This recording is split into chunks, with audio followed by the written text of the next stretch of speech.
o Bolsonaro se transformou no maior prêmio do Alexandre de Moraes.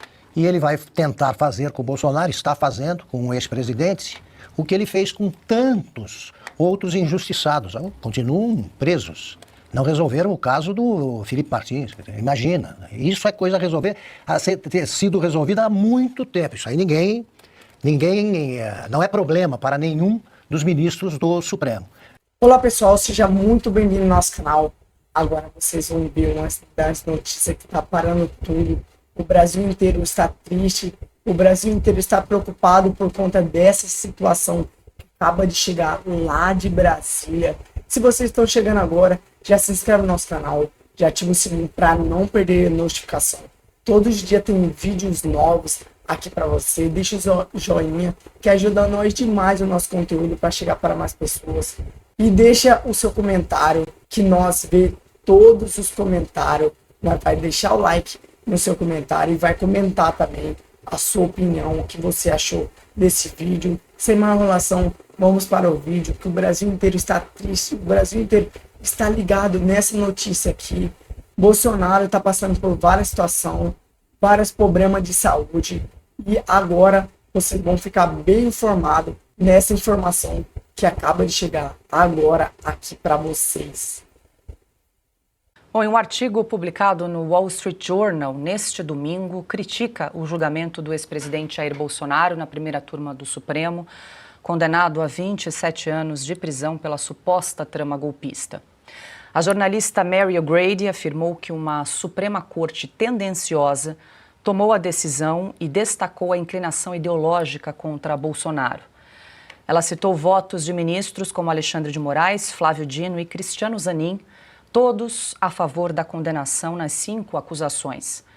O texto questiona a base da acusação de golpe de Estado da Procuradoria-Geral da República, informando que não houve documentos nem provas de que Bolsonaro tenha tentado decretar estado de sítio. Intenções ou discussões, segundo a jornalista, não configuram crime. Além disso, ela critica a imprensa brasileira por sensacionalizar um suposto plano para assassinar Lula, o vice Geraldo Alckmin e outras autoridades. Num país sério, Moraes, como alvo do suposto complô, não poderia julgar o caso. O artigo reforça ainda que o tribunal não provou participação de Jair Bolsonaro no plano. Ana, muito boa noite, seja bem-vinda. A gente sempre destaca aqui os brilhantes artigos da Mary O'Grady no Wall Street Journal, mais um, dessa vez apontando todas as falhas do julgamento do ex-presidente Jair Bolsonaro. Ela com certeza acompanhou, como todos nós, esse julgamento, principalmente a quarta-feira, né? Quando o ministro Luiz Fux leu ali por 12 horas aquele voto longo, extenso, repleto ali de detalhes, né? Onde ele trouxe as não provas, né, de toda essa ação penal aberta no início desse ano, conduzida pelo ministro relator Alexandre de Moraes. Boa noite, Ana. Boa noite, Paula, Piotr, Silvio, boa noite, meu querido mestre Augusto e nossa audiência maravilhosa, iniciando a semana com a gente. Paula, eu acabei de mandar aí para a produção a porta-voz da Casa Branca, a Caroline Leavitt, acabou de tuitar exatamente esse artigo. Ela não fez nenhum comentário, ela simplesmente tuitou o título do artigo, né? The Brazilian Way of Lawfare Gets Bolsonaro, ou seja, o jeito brasileiro de usar a justiça como perseguição, porque lawfare, nós não temos diretamente uma tradução em uma palavra só, mas é o uso da justiça como arma política, de perseguição política. E aí ela disse que o jeito brasileiro de perseguição, usando a justiça, pega Bolsonaro. Isso é muito significativo, Paula. Nós estamos diante de um governo americano que está de olho no mundo inteiro, que está envolvido em vários cenários econômicos, sociais, políticos, diplomáticos, geopolíticos do mundo, absolutamente do mundo. E é impressionante como o governo de Donald Trump não para de falar do Brasil. seja através da porta-voz da Casa Branca, que está sempre com o público e respondendo perguntas dos jornalistas todos os dias, seja através do secretário de Tesouro, ou do secretário de Estado, ou do vice-secretário de Estado, ou do subsecretário para a diplomacia no hemisfério ocidental, ou de congressistas, senadores importantes, ou seja, o Brasil chamou a atenção dos americanos pelos piores motivos. Pelos piores motivos. A aproximação com o novo eixo do mal, China, Irã, Nicarágua, os ditadores africanos, Vladimir Putin, e também agora o uso da justiça como arma de perseguição política. Eu confesso, Paula, me impressiona muito como, diante desse cenário mundial, desse cenário global, conturbado, com muita coisa acontecendo, o governo americano, o governo da maior potência global, continua falando do Brasil. Pois é, a gente pode fazer uma tradução desse artigo da Mary O'Grady para o Wall Street Journal, Piotr, como o jeito brasileiro de fazer justiça que atingiu Jair Bolsonaro nesse momento. Exatamente, até porque o Google Translate vai lá e o tradutor chama de conquistar. Conquistar para nós tem um sentido positivo em língua portuguesa, né? E o verbo get, to get em inglês tem uma infinidade de significados. A Ana já usou um muito melhor, que é pegou. Pegou no sentido, e lawfare, para quem não está acostumado com a expressão, a Ana já foi a fundo, mas eu vou me ater um pouquinho mais. É manipulação legal. É você usar os instrumentos da justiça não para fazer justiça, mas para perseguir alguém. Daí o significado de lawfare, não dá para colocar uma palavra só para explicar. Ela, no artigo em inglês, ela chama justamente de lawfare o jeito brasileiro, e o jeito brasileiro já não é o jeito justo nesse caso, convenhamos, é uma questão muito fácil de compreender. Até porque no artigo da Mary O'Grady, ela faz questão de citar, ela cita lá o ex-advogado do Lula, votou. E depois termina falando, como Paula trouxe um pouquinho antes aí, a questão do Alexandre de Moraes, que era a vítima. Como que ele vai julgar, digamos, alguém que ele acusa de tê-lo perseguido, né, do ponto de vista de poderia, um plano para matá-lo, aquelas coisas todas. Quer dizer, não se faz esse tipo de coisa. E aí ela vai descrevendo no artigo, ponto a ponto, o absurdo que foi esse julgamento. O mesmo que a secretária do TSE, pelo que a gente entendeu, elogiou. Apesar das falas do talha-ferro, como o Augusto mencionou aqui, o Silvio, né? Tudo aquilo é normal, na opinião dela, até porque ele trabalhava no TSE também. Acho que ela deve ter conhecimento melhor. Mas está tudo exposto. O que incomoda e o que chama atenção é porque parte da mídia brasileira, parte da sociedade, a elite da sociedade brasileira, faz de conta que nada está acontecendo, sendo que tudo está acontecendo, aos olhos de todo mundo, não pode se esconder. Os votos dos ministros, nesse aspecto, sejamos justos, foram públicos. O voto do Fux e os outros 4 que condenaram. E os outros 4 que condenaram não seguiram a lei. A lei como nós estamos acostumados a entendê-la. Como está escrito, na verdade. Não é uma compreensão. Está escrito daquele jeito, só tem um jeito para entender. Augusto, e nesse artigo também a jornalista aponta o dedo para a imprensa brasileira. Ele critica, né, falando da sensacionalização do tal suposto plano para matar o ministro Alexandre de Moraes. A imprensa brasileira dá como certo isso aí. Haveria a execução do trio. E eles debocham da extensão do voto do Luiz Fux, que, como disse o Silvio, é um voto que vai ficar para a história.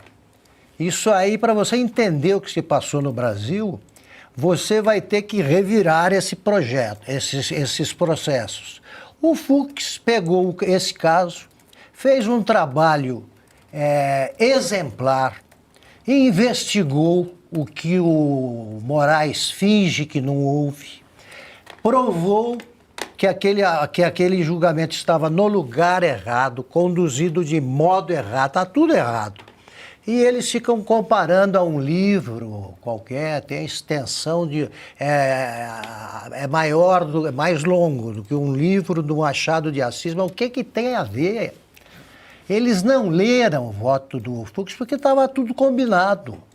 Tudo combinado. A Carmen Lúcia é a órfã profissional. No momento, ela está sob os cuidados do Gilmar Mendes. Essa não vale. O outro é comunista, um comunista. Os países comunistas não têm uma justiça que preste, nenhum. E ele gosta, ele é do PCdoB, que gostaria de seguir o modelo chinês. E o Moraes ele se considerava vítima. Isso aí tornaria, por exemplo, qualquer filme de tribunal uma piada. Né? Você não consegue pegar esse roteiro que eles seguiram, né? Os companheiros do Supremo, você não faz um filme sério. Você não faz, é só se entregar para o Woody Allen mesmo para repetir o Bananas. Faz de conta que é um julgamento. Porque vou me ater a uma circunstância. Como é que o réu pode julgar, como é que a vítima pode julgar o réu? Só isso já basta. Sim. Ô Silvio, esse artigo da Mary O'Grady, do Wall Street Journal, ele ajuda também a defesa do ex-presidente Jair Bolsonaro e dos demais 7 réus aí que foram condenados, porque há uma possibilidade, né, inclusive, de recorrer a tribunais internacionais, um dos caminhos que deve ser utilizado aí pela defesa, e esse tipo de artigo acaba reverberando, né, não só nos Estados Unidos, mas em toda a comunidade internacional, para que haja uma reavaliação do caso e uma possível reversão dessas condenações, Silvio? É um caminho complexo, né, Paula? Não é um caminho tão simples assim. E a gente sabe que buscar tribunais internacionais nem sempre resulta em êxito aqui no nosso país, porque o nosso país está à margem da lei, né? Hoje o Brasil não tem lei. O Brasil não segue mais o modelo de uma democracia constitucional em sua plenitude. O Brasil não tem juízes na Suprema Corte que seguem a Constituição, que seguem o baú, o arcabouço de leis, portanto é muito difícil, mas claro que é um caminho. Aliás, um caminho que quem gostava de percorrer no passado era o advogado Cristiano Zanin. Ele buscou sempre ajuda internacional, suporte fora das nossas fronteiras para defender um condenado. Aí sim, um condenado por crimes provados, crimes de corrupção, sobretudo, e isso foi julgado por tribunais, por juízes independentes de diferentes tribunais, reanalisado em instâncias distintas, ou seja, aquilo que é o devido processo legal, ao que o presidente Jair Bolsonaro não teve acesso. Eu queria elogiar a Mary O'Grady, porque nós todos aqui na Revista Oeste há muito tempo acompanhamos o trabalho dela no Wall Street Journal, e ela é muito respeitada. A Ana, que está nos Estados Unidos, talvez possa corroborar com essa avaliação. Ela é uma jornalista respeitada porque conhece a América Latina como poucos jornalistas, poucos correspondentes internacionais baseados nos Estados Unidos, né? Que eu digo, um americano falando sobre uma nação latina. Portanto, a voz dela é uma voz importante. E isso chega na Europa, isso chega em várias partes do mundo. O mundo já sabe o que está acontecendo aqui, Paula. E aí, o que acontece é que não adianta o Lula comprar, pagar, pedir ajuda para os amigos dele no jornal de esquerda nos Estados Unidos, o New York Times, para tentar, de alguma forma, comover o presidente Donald Trump. O Lula já acabou. Ninguém leva ele a sério, ele não tem a estatura que acha que tem, mas a Mary O'Grady tem. E o ex-presidente Jair Bolsonaro saiu de casa na manhã deste domingo para realizar um procedimento dermatológico no Hospital DF Star em Brasília. Foi a primeira vez que ele apareceu em público depois de ser condenado pelo Supremo a 27 anos de prisão. Na chegada ao hospital, apoiadores gritaram mito e se manifestaram em defesa de Jair Bolsonaro.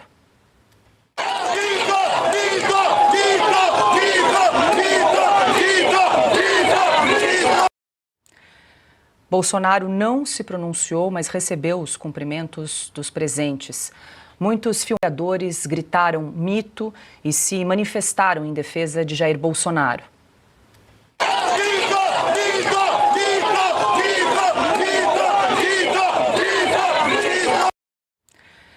Bolsonaro não se pronunciou, mas recebeu os cumprimentos dos presentes.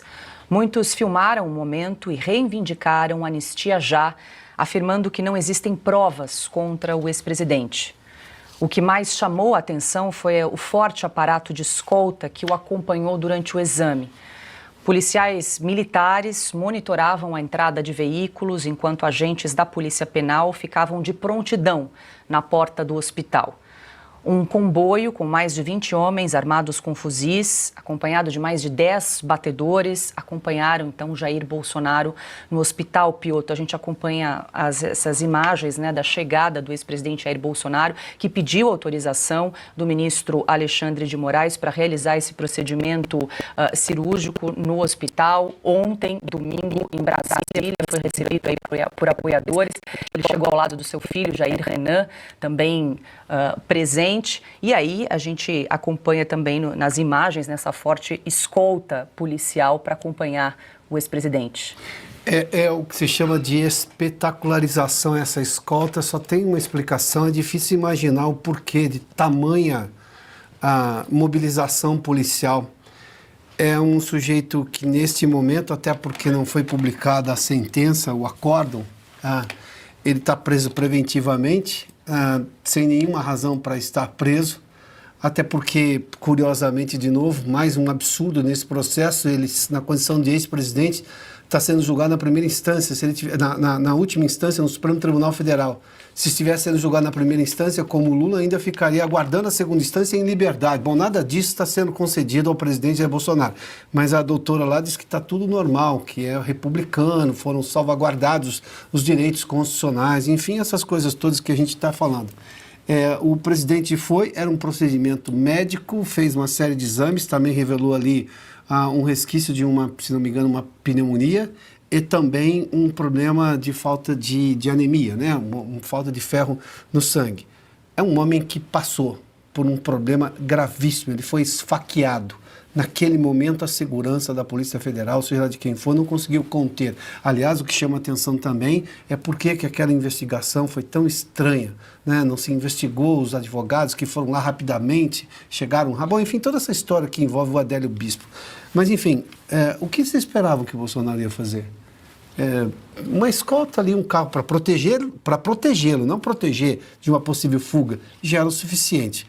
Bom, recebeu o carinho das pessoas, porque as pessoas estão vendo tudo o que está acontecendo. Tem muita gente que se nega, parte da imprensa, dessa elite, abre aspas, pensante do Brasil, que não tem a coragem de denunciar o abuso que acontece no país. Mas nós vamos continuar a fazê-lo. Pois é, Augusto, essa é a realidade de Jair Bolsonaro desde que foi decretada a prisão domiciliar no mês passado pelo ministro Alexandre de Moraes. Ele agora aguarda a publicação desse acórdão. Claro, imaginamos que a defesa vá recorrer para aguardar como será cumprida essa pena de 27 anos de prisão. Olha, agem assim os juízes, entre aspas, cruéis, né? Perversos. E o Alexandre de Moraes é o que se viu. Não sabe português, não sabe falar corretamente e é cruel. Cruel, ele está perseguindo o Bolsonaro. Eu não sei como pensam os advogados de hoje. Agora, eu me pergunto se os estudantes de direito, se algum, por exemplo, quer ser no futuro um Alexandre de Moraes. Quando eu estudei direito, eu queria ser um